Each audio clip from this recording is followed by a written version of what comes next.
بسم اللہ الرحمن الرحیم نحمدہ ونصلی علی رسولہ الکریم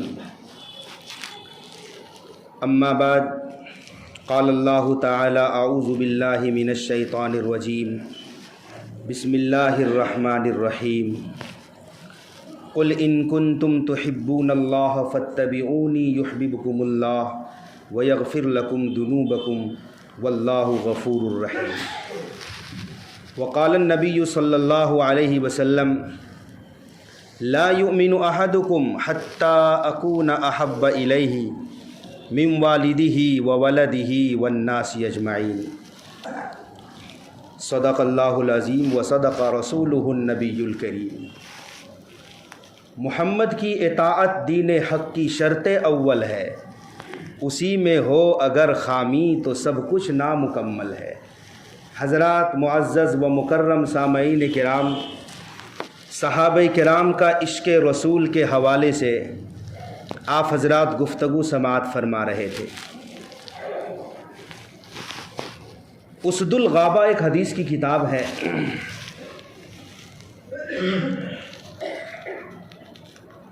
جس میں ایک صحابی رسول کا عجیب و غریب واقعہ حدیث کے اندر نقل کیا گیا ہے۔ ایک کالے صحابی تھے، سیدنا حضرت سعد رضی اللہ عنہ۔ سعد اسود کہتے ہیں جو بہت زیادہ کالے ہوں، اس میں تفضیل کا صیغہ ہے یہ۔ تو حضرت سعد رضی اللہ تعالیٰ عنہ بارگاہ رسالت صلی اللہ علیہ وسلم میں حاضر ہوئے، عرض کیا یا رسول اللہ، کیا میرا کالا پن ہونا جنت میں جانے سے روک دے گا؟ کیا جنت میں مجھ جیسا کالا داخل نہیں ہو سکتا؟ پیارے آقا صلی اللہ علیہ وسلم نے فرمایا کیوں نہیں؟ اگر تم اللہ پر، اللہ کے رسول پر، قیامت کے دن پر، اللہ کی کتاب پر ایمان لاؤ گے تو ضرور جنت میں داخل ہو جاؤ گے۔ اللہ کے یہاں کالے گورے سب برابر ہیں۔ تو سعد اسود رضی اللہ تعالیٰ عنہ نے فرمایا، عرض کیا یا رسول اللہ، میں آپ کے سامنے کلمہ شہادت پڑھ کر اپنے ایمان کا اظہار کرتا ہوں، یعنی میں مکمل مسلمان ہوں، کلمہ پڑھ کر ثابت کیا۔ پھر اپنا مسئلہ رکھا، یا رسول اللہ میرا مسئلہ سنیے، میں انتہائی کالا کلوٹا ہوں، مجھے کوئی اپنی لڑکی دینا نہیں چاہتا۔ جو آپ کی خدمت میں حاضر ہوتے ہیں اور جو حاضر نہیں ہوتے ہیں، ہر ایک کے پاس میں نے نکاح کا پیغام بھیجا۔ مدینے کا تقریباً کوئی گھر ایسا باقی نہیں جہاں میں نے نکاح کا پیغام نہیں بھیجا۔ یا رسول اللہ، صرف میرے کالا پن ہونے کی وجہ سے کوئی بھی اپنی لڑکی دینا نہیں چاہتا۔ پیارے آقا صلی اللہ علیہ وسلم تو سب کے نبی تھے، کالوں کے بھی نبی تھے، گوروں کے بھی نبی تھے، سب کا مداوا اور سب کی مرہم پٹی کرتے تھے، سب کے مسائل کا حل نکالتے تھے۔ پیارے آقا صلی اللہ علیہ وسلم نے فرمایا بس اتنا ہی مسئلہ ہے، عمرو ابن وہب ثقفی کے پاس جاؤ۔ یہ مدینۃ المنورہ کے معزز گھرانے میں سے ایک شخص تھا، خاندانی لڑکی ہے عمرو بن وہب کے یہاں، خوبصورت بھی ہے، پڑھی لکھی ہے۔ جاؤ، میں نے عمرو بن وہب کی لڑکی سے تمہارا نکاح کر دیا۔ نبی کو اختیار ہے اپنی امت کے بارے میں کسی کا بھی نکاح کر دے۔ اپنی اولاد سے جتنے ماں باپ کو محبت ہے، قربت حاصل ہے، اس سے زیادہ ایک نبی کو اپنے نبی ہونے کی حیثیت سے امتی کے بارے میں فیصلہ کرنے کا حق ہے، ماں باپ سے زیادہ۔ جاؤ، عمرو بن وہب کی جو سب سے زیادہ پڑھی لکھی خوبصورت لڑکی ہے، میں نے اس لڑکی سے تمہارا نکاح کر دیا، یہ پیغام لے کر جاؤ۔ سعد اسود رضی اللہ تعالیٰ عنہ خرامہ چلتے ہیں اور ڈائریکٹ عمرو بن وہب کے گھر پر دستک دیتے ہیں۔ والدین نکلتے ہیں، کیا بات ہے؟ تو تو سعد اسود رضی اللہ تعالیٰ عنہ نے نبی کا پیغام سنایا. یہ سننا تھا کہ ماں باپ آنکھ بگولا ہو گئے. میری بیٹی حسین و جمیل ہے, خوبصورت ہے, پڑھی لکھی ہے, ناز و نعمت سے ہم نے پال رکھا ہے, اور تو جیسے کالے کو میں دے دوں. ایک طرح سے بھگا دیا, انکار کر دیا. سعد اسود رضی اللہ عنہ واپس آنے لگے, لیکن یہ سب باتیں وہ لڑکی سن رہی تھی پس پردہ. اس لڑکی نے جب دیکھا کہ نبی کے ایک پیغام لانے والے کو ماں باپ نے واپس کر دیا, فوراً باہر نکلی, کہا کہ آپ لوگ کیا کر رہے ہیں؟ نبی کے پیغام کو آپ نے ٹھکرا دیا, جلدی کیجئے, واپس بلائیے اور نبی کے بارگاہ میں جا کر معافی مانگیے. کہیں ایسا نہ ہو کہ آپ کے خلاف اور ہمارے خلاف قرآن کی کوئی آیت نازل نہ ہو جائے. میں نبی کے فیصلے پر راضی ہوں, قبول کرتی ہوں میں سعد کو اپنے نکاح میں. یہ سننا تھا کہ ماں باپ بھاگے بھاگے گئے. عمرو ابن وہب رضی اللہ تعالیٰ عنہ نے کہا, یا رسول اللہ, آپ کا پیغام آیا تھا میرے پاس. اللہ کے نبی نے فرمایا تم نے واپس کر دیا. میرا پیغام تھا, میں نے بھیجا تھا, میرا آدمی گیا تھا, تم نے واپس کر دیا. کہا یا رسول اللہ مجھے شبہ ہوا کہ کہیں وہ جھوٹ نہ بول رہا ہو. پھر آقا کریم علیہ السلام نے فرمایا عمرو جاؤ شادی کی تیاری کرو. حضرت سعد رضی اللہ تعالیٰ عنہ سے کہا جاؤ شادی کی تیاری کرو. بازار گئے اپنی بیوی کے لیے کچھ تحفے کے لیے سامان خریدنے, کہ یکایک منادی نے آواز دی چلو جہاد کے لیے, مسلمانوں اللہ کے کلمے کے لیے آگے نکلو, فی سبیل اللہ جہاد کے لیے نکلو, تیاری کرو. یہ سننا تھا کہ سعد رضی اللہ عنہ نے بیوی کا سامان نہیں خریدا, اسی پیسے سے تلوار, نیزہ, گھوڑا, جو جہاد کے مارکے میں کام آنے والی چیزیں ہیں یہ سب خریدی, اور لڑتے لڑتے شہید ہو گئے. جنگ کے خاتمے کے بعد اللہ کے نبی صلی اللہ علیہ وسلم نے لاشوں کا معائنہ کروایا تو دیکھا کہ سعد رضی اللہ تعالیٰ عنہ بھی پڑے ہیں. اللہ کے نبی نے فرمایا کہ یہ تو سعد ہے, اسے میں نے بیوی کے لیے سامان خریدنے بھیجا تھا, اس کی تو شادی ہونے والی تھی. سر کو اپنے مبارک گود میں لیا, پیارے آقا صلی اللہ علیہ وسلم رونے لگے. پھر گھوڑا, نیزہ, تلوار وغیرہ سعد کی بیوی کے پاس بھجوایا اور کہا جاؤ اس لڑکی کے ماں باپ سے کہہ دینا کہ اللہ تعالیٰ نے سعد کا نکاح, سعد کی شادی تمہاری لڑکی سے زیادہ خوبصورت لڑکیوں سے جنت میں کرا دیا ہے. میرے بھائیوں, دوستو, بزرگوں, یہ عشق رسول دیکھو. رسول پاک صلی اللہ علیہ وسلم سے صحابہ کیسی محبت کرتے تھے.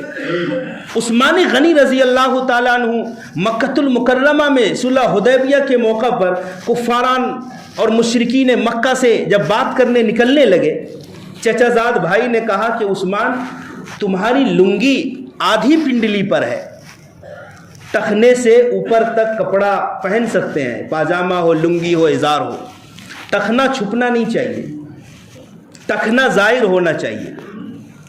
لیکن اللہ کے نبی صلی اللہ علیہ وسلم کی عادت تھی کہ آپ کا کپڑا, آپ کا ازار آدھی پنڈلی تک ہوا کرتا تھا, ٹخنے سے کافی اوپر, لیکن اجازت ہے ٹخنے سے اوپر.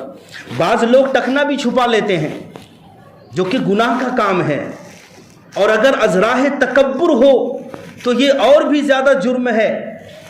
کل قیامت کے دن تکبر کرنے والوں کا حشر چیونٹیوں کی شکل میں ہوگا, ہرگز درست نہیں ہے. اور اگر یہ حالت نماز کے اندر ہو تو اور بھی زیادہ قباحت آ جاتی ہے. نماز کے اندر اور باہر دونوں حالتوں میں ٹخنا ظاہر ہونا چاہیے, ٹخنا چھپانا درست نہیں ہے مردوں کے لیے.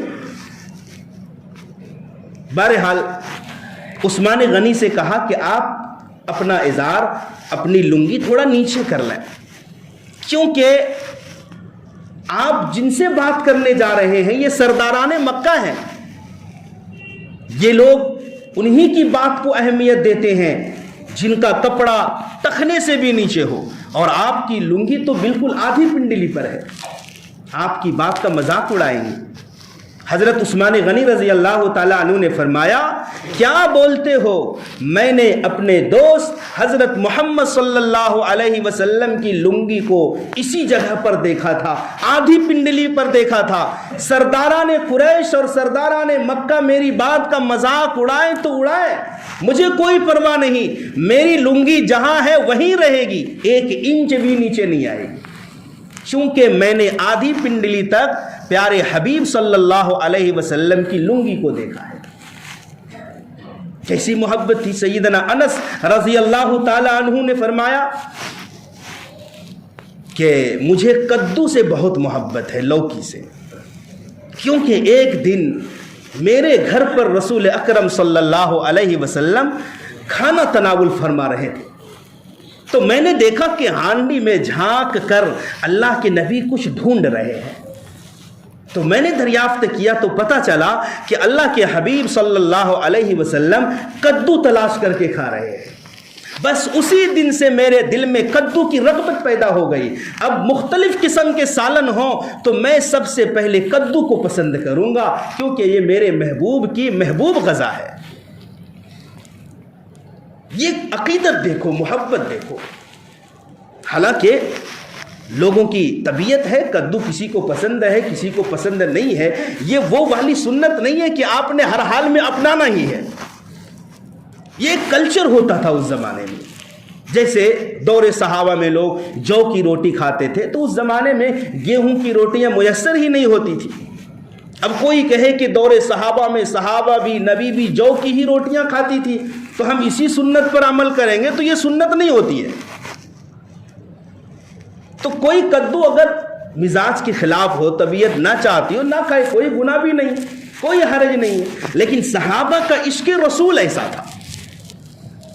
حذیفہ ابن یمان رضی اللہ تعالیٰ عنہ دنیا کی سپر پاور کسرا بادشاہ کے دربار میں ہیں، دسترخوان پر بیٹھے ہیں، لوگ کھانا کھا رہے ہیں۔ حذیفہ ابن یمان صحابی ہیں، ہاتھ سے لقمہ گر گیا۔ اب حکم شریعت میں یہ ہے کہ لقمہ اگر دسترخوان پر گر جائے تو اٹھا کر کھا لو، صاف کر کے کھا لو اسے۔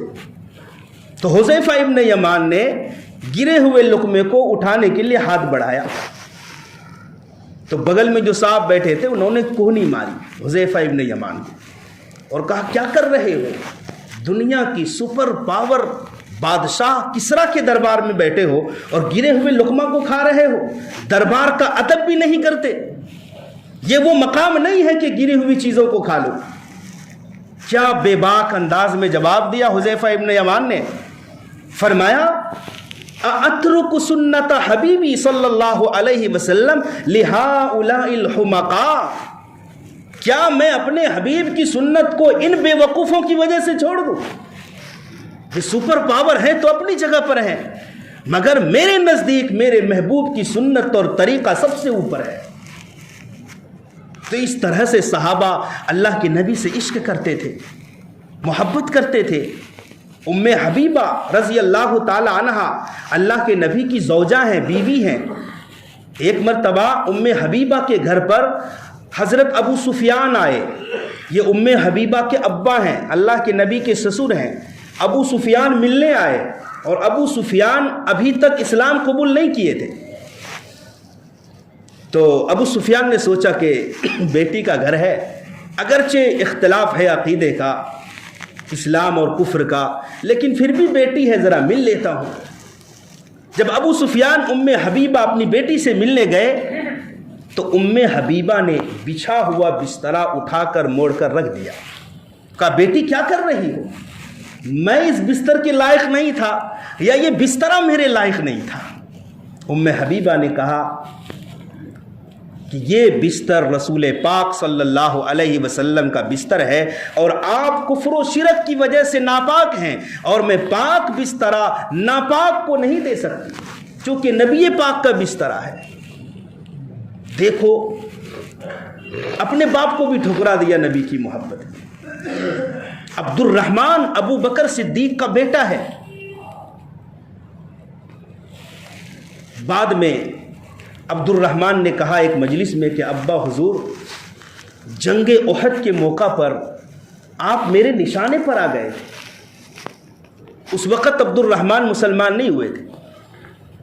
کہا ابا جان، جنگ احد کے موقع پر آپ میرے نشانے پر آ گئے تھے، میں چاہتا تو آپ کو مار سکتا تھا، لیکن باپ ہونے کے ناطے میں نے رحم کر دیا، چھوڑ دیا۔ ابو بکر صدیق جلال میں آ گئے، کہا اگر تم میرے نشانے پر آ جاتے تو میں ہرگز نہیں معاف کرتا، میں قتل کر دیتا۔ کہا کیوں ابا؟ کہا اس لیے کہ تو میرے محبوب صلی اللہ علیہ وسلم کے خلاف لڑنے آیا تھا۔